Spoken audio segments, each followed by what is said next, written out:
Hello friends, welcome to iExamB. With us, you can prepare 50% faster. I'm Arunima, ex-manager SIDBI, and in this video, we are going to talk about essay writing.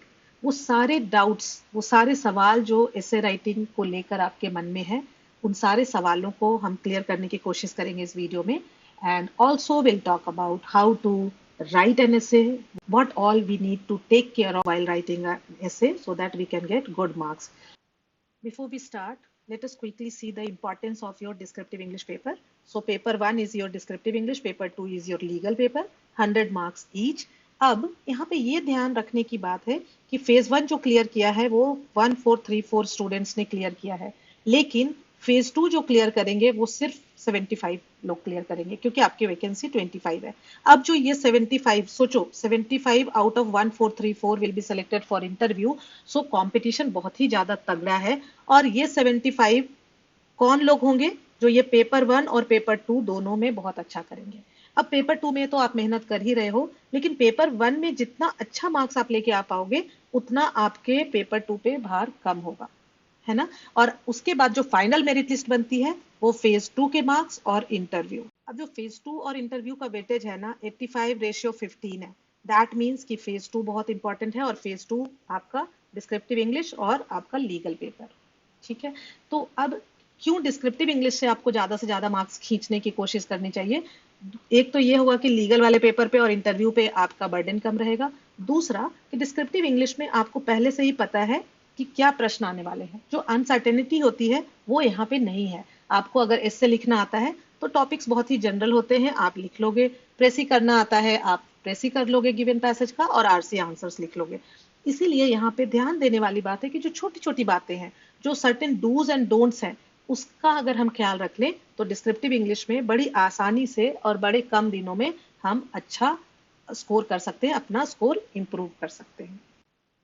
So what do they want to test. वो क्या test करना चाहते हैं हमारे एस्से लिखने से. जो हमारा एस्से होगा उससे वो क्या टेस्ट करना चाहते हैं, क्या चाहते हैं वो एज अ लीगल ऑफिसर हम में. सो यहाँ पे आपको ध्यान देने वाली बात है क्योंकि एज अ लीगल ऑफिसर आपको वहाँ पे लेटर्स ड्राफ्ट करने होंगे, कई सारे लेटर्स सर्कुलर्स आपको पढ़ने होंगे. सो वो आपका रीडिंग स्किल और राइटिंग स्किल दोनों टेस्ट करना चाहते हैं. रीडिंग स्किल आपका टेस्ट हो जाएगा, प्रेसी का जो पैसेज है, आरसी का जो पैसेज है वो आप कितना समझ पा रहे हो. राइटिंग स्किल प्रेसी आरसी के आंसर्स और एसे राइटिंग से, क्योंकि एक टॉपिक पे आप पूरा लिख रहे हो, एक पूरा एसे सिर्फ एक दो तीन शब्दों का या एक सेंटेंस का एक टॉपिक है और उसके बेसिस पे आप 200 300 400 वर्ड का एसे लिख रहे हो. सो वहां पे क्या क्या इंपॉर्टेंट हो जाता है, अगर हमें पता हो कि किन पैरामीटर्स पे वो इवेल्युएट करेंगे मेरा एसे, और अगर मैं उन पैरामीटर्स का ख्याल रख लूं तो definitely will get good marks.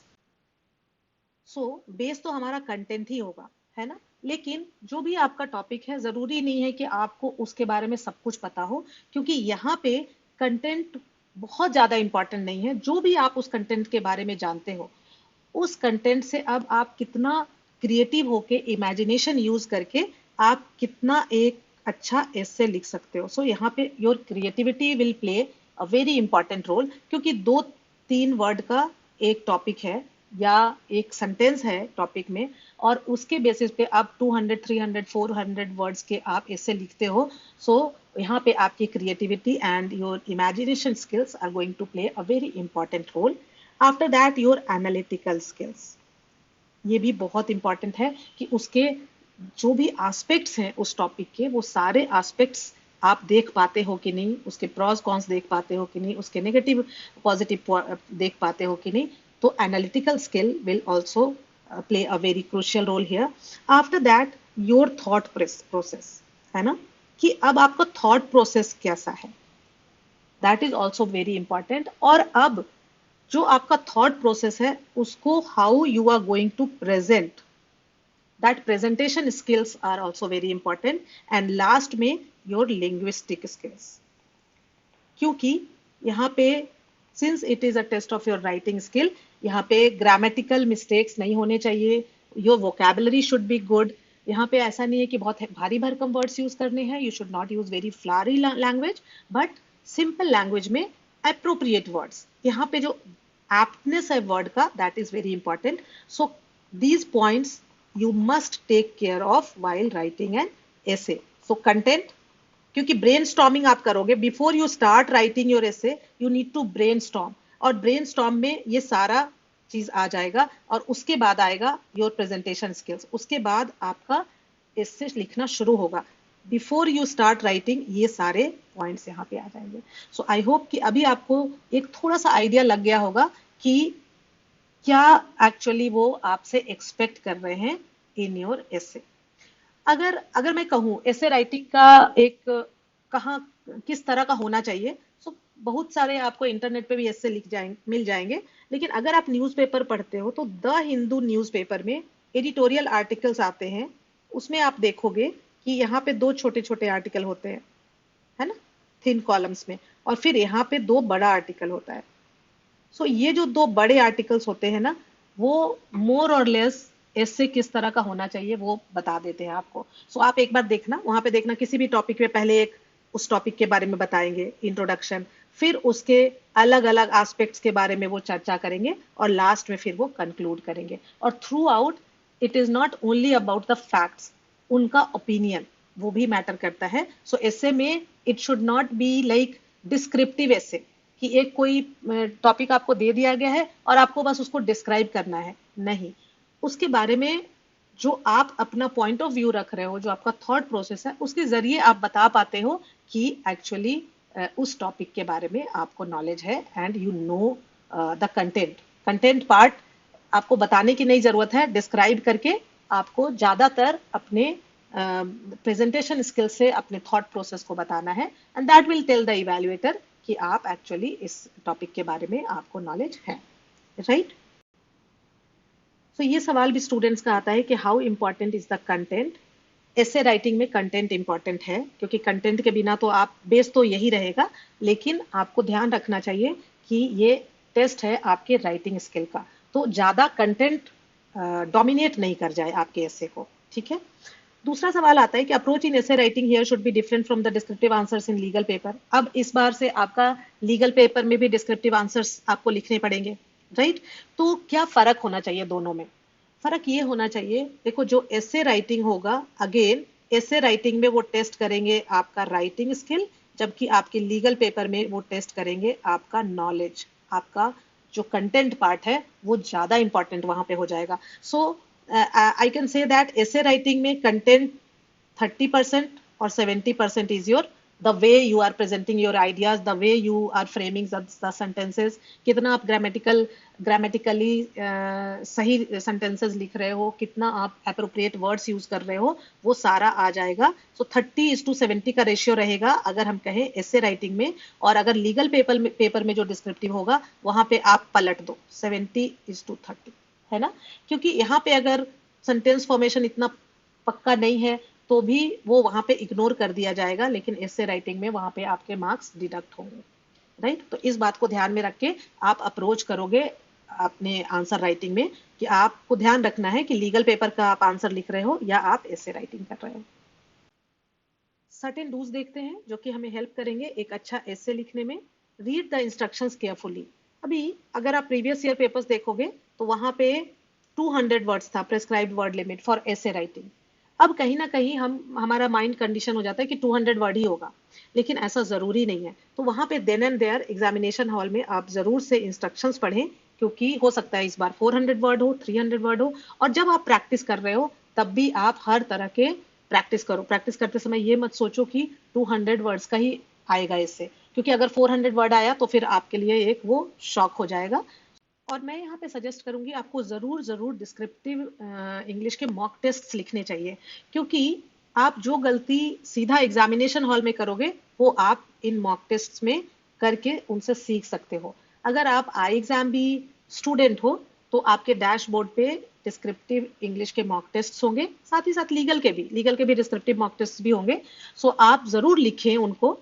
और मैं कहूंगी 5 मॉक टेस्ट होंगे डिस्क्रिप्टिव इंग्लिश के, 5 लिखो। एक तो अगर आपने अभी तक नहीं लिखा है आज ही लिखो, क्योंकि जब आप लिखोगे तो लिखते लिखते खुद ब खुद ही आपको बहुत सारे रियलाइजेशन होगा कि अच्छा मैं कहाँ गलती कर रहा हूँ या कर रही हूँ, मैं शायद अच्छे से टाइम मैनेज नहीं कर पा रही हूँ, या मेरा तो पूरा का पूरा प्रेस ही छूट गया। सो खुद ब खुद आपको बहुत सारा रियलाइजेशन होगा।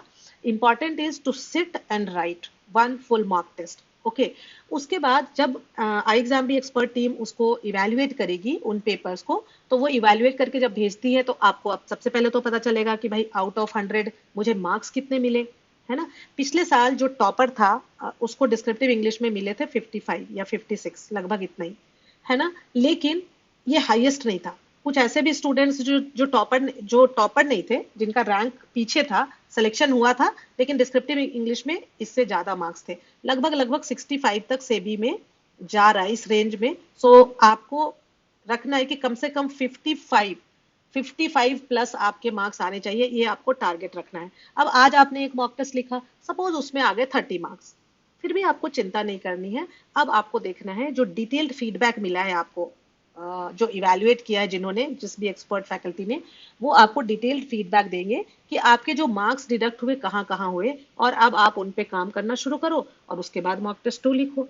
Slowly gradually you will see that your score is improving, and also all those areas जो कि बहुत easily improve किए जा सकते हैं, उन areas पे अब आप काम कर पा रहे हो। ठीक है, सो ये तो एक बात हो गई which is really really important. मैं कहूंगी कि आपको जरूर ही ये डिस्क्रिप्टिव मॉक टेस्ट लिखने चाहिए। इंस्ट्रक्शंस केयरफुली पढ़ने हैं। You must attempt all questions. So अगर आपने सारे क्वेश्चंस अटेम्प्ट नहीं किए तीनों के तीनों, तो कहीं ना कहीं वहीं पे आप उस रेस से बाहर हो जाते हो, क्योंकि हमने देखा है कंपटीशन कितना तगड़ा है। तो आपको अपना टाइम इस तरह से मैनेज करना है। सो इसके पहले मैंने एक वीडियो इसी चैनल पे आपको मिल जाएगा जिसमें how to manage your time to make sure that you attempt all the 3 questions, और प्रीवियस ईयर पेपर्स डिस्कस किया है डिटेल में। आपको लिंक डिस्क्रिप्शन बॉक्स में मिल जाएगा। आप अगर आपने उस वीडियो को नहीं देखा है जरूर देख लेना। Then essay topic, I would suggest that you should write, because कुछ ऑप्शंस होते हैं, आपको वो एसे टॉपिक लिखना चाहिए, जरूर लिखना चाहिए। ठीक है, और उसके बाद वर्ड लिमिट, जो भी प्रेस्क्राइब्ड वर्ड लिमिट है, you must respect that word limit. अगर 200 वर्ड्स लिखा हुआ है और आपने 300 वर्ड्स का एसे लिख दिया, डजंट मैटर आपने कितना अच्छा एसे लिखा है, आपके मार्क्स डिडक्ट होंगे। सो you should be very careful about the word limit. और 200 वर्ड्स का है, आपने 150 लिखे तो भी आपका मार्क्स डिडक्ट होगा। स्टिक टू द टॉपिक, और your essay should be relevant to the topic. कई बार होता है कि आप टॉपिक से ही डेविएट कर जाते हो फ्रॉम द वेरी बिगिनिंग, और कई बार ऐसा होता है कि टॉपिक में दो बातें कही जा रही है। मान लो for example it says the topic says financial inclusion and financial literacy go hand in hand. अब जब हम स्टूडेंट्स का इवेल्युएट करते हैं ना, तो हम क्या देखते हैं कि कहीं ना कहीं वो फिनेंशियल लिटरेसी को तो भूल ही जाते हैं। वो पूरा का पूरा फिनेंशियल इंक्लूजन पे ही पूरा इससे उनका इंट्रो, बॉडी और कंक्लूजन सारा यहीं पे खत्म हो जाता है। इसको पूरा का पूरा भूल जाते हैं। So you should be very careful while reading the instructions as well as while reading the topic. वो टॉपिक कह क्या रहा है, वो आपसे चाहता क्या है, ये बहुत ही इंपॉर्टेंट है। नहीं तो आपने छोटी सी भूल की, इतनी सी केयरलेसनेस हुई कि आपने टॉपिक को ठीक से पढ़ा नहीं, और आप बहुत सारा वहां पे आपका लॉस हो जाएगा। ठीक है, then structure is very important. So मैंने कहा था कि जब आप स्टार्ट करोगे लिखना ऐसे, उसके पहले आपको ब्रेनस्टॉर्मिंग करनी है, अपना इमेजिनेटिव स्किल यूज करना है, एनालिटिकल स्किल यूज करना है, आपको अपना थॉट प्रोसेस देखना है, और फिर प्रेजेंट तब आएगी बारी कि आप लिखना शुरू करोगे। सो ये सारा आ जाएगा आपका स्ट्रक्चर प्रोसेस में। आप जो रफ पेपर आपको रहेगा वहां पे इंट्रो में आप क्या लिखने जा रहे हो, बॉडी में आप कैसे आगे बढ़ोगे, and how you are going to conclude. You should be able to visualise the whole essay before you start writing. एकदम 100% वैसा ही नहीं होगा, लेकिन कहीं ना कहीं वो खाका आपके मन में तैयार हो जाना चाहिए।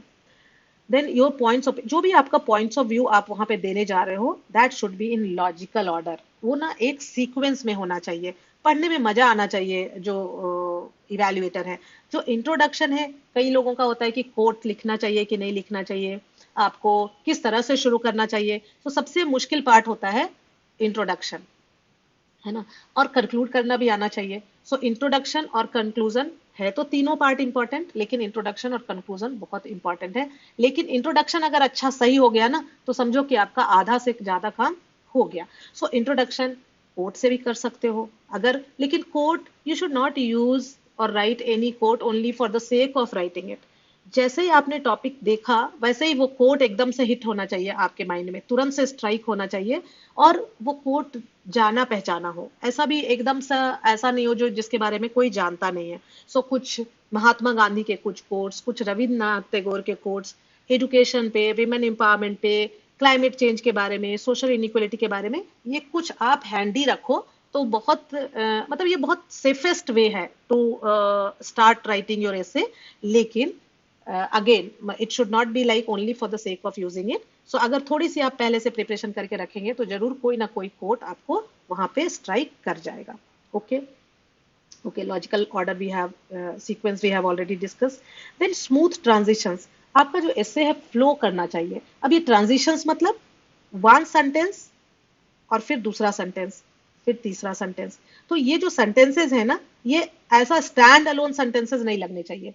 फ्लो के लिए there are certain words, certain key words. उसको आप जैसे अगर आप कुछ कह रहे हो उसके आगे उसी पे कुछ और ऐड करना चाह रहे हो तो इन एडिशन टू, बिसाइड्स, इस तरह के कुछ वर्ड्स हैं। अगर आप कुछ कंट्रास्ट कहना चाह रहे हो जो आपने कहा है उसके अपोजिट कुछ आगे वाले सेंटेंस में कहना चाह रहे हो, हाउएवर, नेवरदीलेस, इस तरह के कुछ वर्ड्स हैं जो की वर्ड्स हैं, वो आपको हेल्प करते हैं इन स्मूथ ट्रांजिशंस। सो ये जो स्मूथ ट्रांजिशंस है वो सेंटेंस टू सेंटेंस और पैराग्राफ टू पैराग्राफ भी होना चाहिए। Then grammar spelling very important. So आप जब अभी लिखोगे जहां भी ग्रामर और स्पेलिंग में गलती हो रही है, आपको जो इवेल्युएट करेंगे वो लिख के बताएंगे कि आपने यहाँ यहाँ गलती की है। और अब अगर आपकी ग्रामेटिकल मिस्टेक्स बहुत हो रही हैं तो मैं कहूंगी टेंसेस, सब्जेक्ट वर्ब एग्रीमेंट, ये दो को सबसे पहले आप हिट करो। इन दोनों को आप एक बार पढ़ो और फिर it will help you improve your grammar and spelling, linguistic skills. Then good vocabulary, यहाँ पे again बहुत heavy words नहीं होने चाहिए Shashi Tharoor type, but simple appropriate words. Punctuation and use of capital small letters very important. देखने में ये छोटी सी चीज लगती है लेकिन जब हम evaluate करते हैं आपके essays, बहुत सारे स्टूडेंट्स इसमें बहुत सारी गलतियां करती हैं and it gives a very bad impression, और वो कहते हैं ना इवैल्यूएटर का मूड खराब हो जाता है। सो और आपको पता है कि ऐसे में सब्जेक्टिविटी है तो उसका मूड खराब हुआ मतलब आपके नंबर कम हुए। तो ऐसे कुछ छोटी छोटी बच्चों वाली गलतियां आप ना करें। पूरा ऐसे लिखने के बाद एक बार जरूर उसको प्रूफ रीड करो। इवैल्यूएटर जो असली इवैल्यूएटर है वो देखे, उसके पहले आप इवैल्यूएटर बन के उसको उसकी नजर से देखो। आपको खुद कई जगह पे कुछ गलतियां नजर आ जाएंगी, उसको आप सुधार लो। अभी तो आपको कीबोर्ड पे टाइप करना होता है तो it is easy to correct your mistakes. Certain don'ts भी देख लेते हैं, तो डाइवर्ट नहीं करना है आपको टॉपिक से, ये हमने डूज में भी डिस्कस किया था, इंपॉर्टेंट पॉइंट है। अवॉइड राइटिंग एक्सट्रीम व्यूज, किसी भी टॉपिक पे एक्सट्रीम व्यूज आप ना लेके चलें, क्योंकि देखो यहाँ पे सब्जेक्टिविटी है, पता नहीं है कि जो इवेल्युएट कर रहा है उसके क्या पॉइंट ऑफ व्यूज है। इसका मतलब ये भी नहीं है कि आपको उसके पॉइंट्स ऑफ व्यू से अपना व्यू मैच करना है, लेकिन बहुत ही क्रिटिसाइज नहीं करना है या बहुत ही नेगेटिव नहीं होना चाहिए। मतलब आप ऐसा नहीं लगना चाहिए आपके ऐसे से कि भाई अब तो कुछ हो ही नहीं सकता। मान लो एजुकेशन सिस्टम के बारे में एक ऐसे आ गया, या यहाँ पे रिच और पुअर के बीच में जो गैप है उसके बारे में आ गया, तो आपको एंड हमेशा ही अपने पॉइंट्स रखने हैं, उसको सपोर्ट करना है, लेकिन एंड जो आप कंक्लूड करोगे वहां पे पॉजिटिव नोट पे करना चाहिए। सो इस बात का ध्यान रखिए। Never leave your answer incomplete. So कभी भी आप आंसर लिख रहे हो, ऐसा नहीं होना चाहिए कि अब यहाँ पे जब हम मॉक टेस्ट इवेल्युएट करते हैं ना, हम देखते हैं कि वो सेंटेंस भी कंप्लीट नहीं होता, वो फुल स्टॉप भी नहीं होता लास्ट पे, एंड यहाँ पे तो वो देखते ही आपके सीधे मार्क्स कट जाएंगे। सो ऑलवेज रिमेंबर, एक टाइम का ट्रैक रखो, और जब आपके 2-3 मिनट बच रहे हैं और आपको लग रहा है कि अब मैं नहीं कर पाऊंगा, 2-3 ही मिनट बच रहा है लेकिन मेरे बॉडी में भी अभी लिखने को बचा हुआ है, तो आप देन एंड देयर उसको कंप्लीट करके आप अपने एसे को कंक्लूड कर दें। देखो बॉडी पार्ट में कुछ छूट जाएगा, इट्स ओके, आपका कंक्लूजन और लास्ट सेंटेंस ऐसा ही होना चाहिए फुल स्टॉप के साथ, क्योंकि ये सीधे सीधे आपके बहुत सारे मार्क्स खा जाएगा, राइट। सो ये गलती आप ना करें। Don't write in bullet points. कई स्टूडेंट्स बुलेट पॉइंट्स में लिखते हैं और उनका सवाल भी होता है कि बुलेट पॉइंट्स में हम लिखें कि नहीं लिखें, कितना डेटा यूज करें।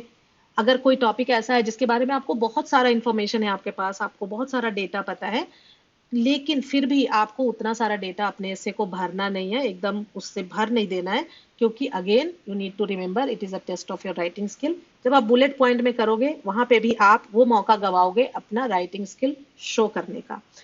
Also avoid writing in too many paragraphs. So ऐसा नहीं है, आप अगर अगर मान लो 200 वर्ड्स का एसे आता है तो एक पैराग्राफ हो जाएगा आपका इंट्रो, एक या दो पैराग्राफ हो जाएगा आपका बॉडी, और फिर कंक्लूजन हो जाएगा आपका एक। अगर ये ज्यादा है, 300 वर्ड्स है, तो बॉडी में आप और पढ़ सकते हो, 400 है तो इस तरह से कर सकते हो। लेकिन ऐसा नहीं हो कि 200 वर्ड्स का एसे है, इंट्रो में हमने 2-3 पैराग्राफ दे दिए, बॉडी में हमने 4-5 पैराग्राफ दे दिए और कंक्लूजन में हमने फिर 2-3 पैराग्राफ दे दिए, तो that will not be a make it a very good essay. So I exam भी पे अभी ये एडिशनल क्लासेस चल रही हैं, रिवीजन क्लासेस आप कह सकते हो, ये मास्टर क्लास, सो दैट कि अभी तक में आपने जितना पढ़ा है उसका एक बार पूरा रिवीजन हो जाए। और ये सारी क्लासेस आपकी लाइव क्लासेस हैं, जहाँ पे कि फैकल्टी, अब हमारी लीगल फैकल्टी आपके साथ रूबरू बात करेगी। आपको जो भी डाउट है आप पूछ सकते हैं। इसमें 2 क्लास तो ऑलरेडी हो चुकी है, 10th एंड 14th अगस्त, लेकिन ये अभी होनी बाकी है। इवन 10th और 14th का जो है आपको रिकॉर्डिंग, जो क्लासेस हुई है उसकी रिकॉर्डिंग आपको मिल जाएगी। So you can enrol for this. If you think कि इस वीडियो से आपको कहीं ना कहीं कुछ मदद मिली है, आप वीडियो को लाइक करें, शेयर करें, और अगर आपने हमारे चैनल को सब्सक्राइब नहीं किया है ज़रूर करें, क्योंकि आने वाले दिनों में हम और कुछ इंपॉर्टेंट वीडियोस लेकर आने वाले हैं। नेक्स्ट वीडियो जो हमारा होगा इंपॉर्टेंट ऐसे टॉपिक्स का होगा। एंड अगर आप हमारे कोर्स के लिए इनरोल करना चाहते हो जिसमें अभी रिवीजन एडिशनल क्लासेस चल रही हैं, तो अभी आप कुछ डिस्काउंट भी पा सकते हो। You can see here that by using legal 50 you will get a good discount, 50% discount. And for any further query you can call us at 920-5524028. Thank you friends, thanks for watching.